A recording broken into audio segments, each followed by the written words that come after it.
kayo manggi dahil sa lapad at sa bigat po namin. Ano ba naman to? Maraming salamat po sa inyong lahat. Thank you for inviting me and for having me in this afternoon. Talagang ako'y... So, maraming salamat po. Good afternoon po sa inyong lahat na naririto. Hindi man po ako taga Ilocos Norte, pero ang puso ko po ay laging nasa inyo kasi isa po ako sa mga loyalista ni Bongbong Marcos noong unang panahon. At sa aming pamilya, hindi man sila sa Bongbong at hindi man sila kay Marcos, sabi ko, sino ba ang presidente na ang Pilipinas ay napakaunlad na presidente? Sabihin nyo. So, para sa akin, si Marcos napakagaling na presidente at ang ating bansa noon, kung makikita nyo, may kaunting corruption pero hindi sa kanya, sa mga alagad niya. Kaya kung makikita nyo na very developed, very well-known ang Pilipinas noon pagdating sa economy natin, very successful lahat ng kanyang mga plataforma kung ika. So, hindi na po ako kailangan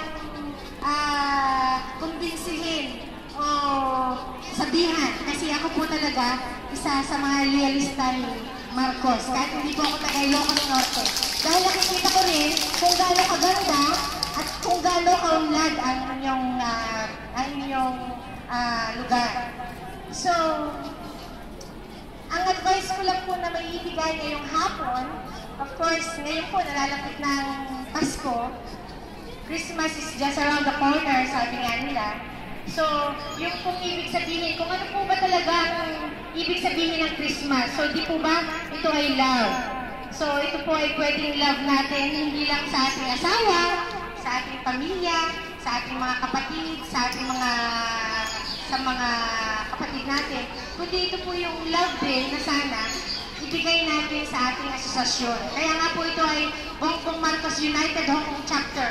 So, dun lang sa word na United, nakikita ko po na sa dami nyo dito, yung cooperation, yung pagkakaisa nyo, ay nakikita ko na ang love ay naririto sa inyong asosasyon.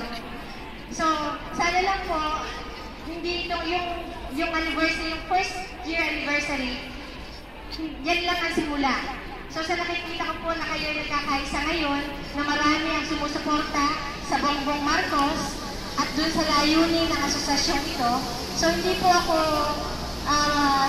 magtataka kung ang asosasyon na ito is aabot ng more than, habang natin tayo sa Hong Kong, na more than 50 years or more than that. So maraming salamat po. At isa pa po, siguro sa inyo, hindi naman po siguro kayo ay bago dito sa Hong Kong. So, ang gusto ko pa pong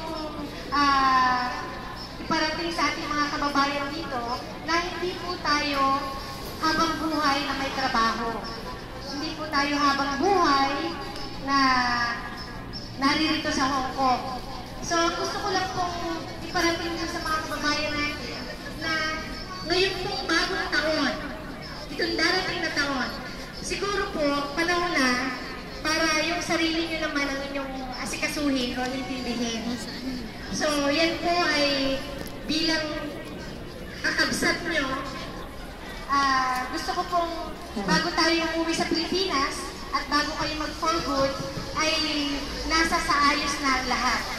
So, gusto ko pong sabihin sa inyo na kami pong Metrobank, tutulong po kami dun sa mga association.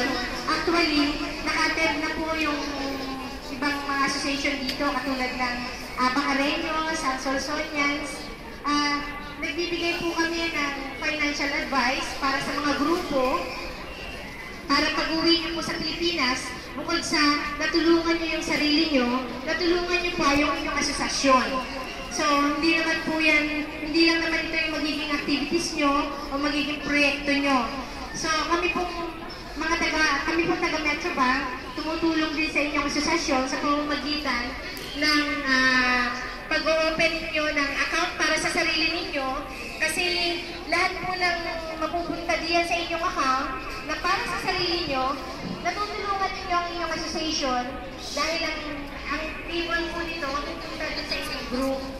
So may mga grupo na po dito na nagsimula na at sumuporta dito sa aming project na ito.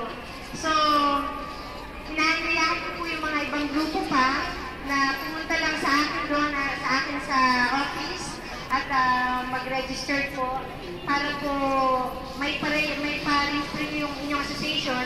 At least kung meron po kayong activities o project na gagawin, so magkakaroon ng pondo. So yun lang po yung may tulong ng Metrobank at ako po bilang advisor ng ibang mga association dito sa Bacareños, sa Solsonians. So gusto ko po ay kaisan nyo rin ako kung may mga projects o activities kayo na gagawin. So wag po kayong mahihiyang lumapit sa akin. Nandiyan lang po ako lagi sa Admiralty. Handa po ako lagi sumuporta kung ano man yung activities o kung ano man po yung projects na inyong gagawin. So, ang inuulit ko po, hindi man po ako taga Ilocos Norte, pero asahan niyo po yung aking suporta sa inyong grupo. So, maraming salamat po ulit. At tatlong association ko po yung pupuntahan ko. So, thank you very much and enjoy the rest of the afternoon. Hi, Tiber. Thank you very much. Thank you.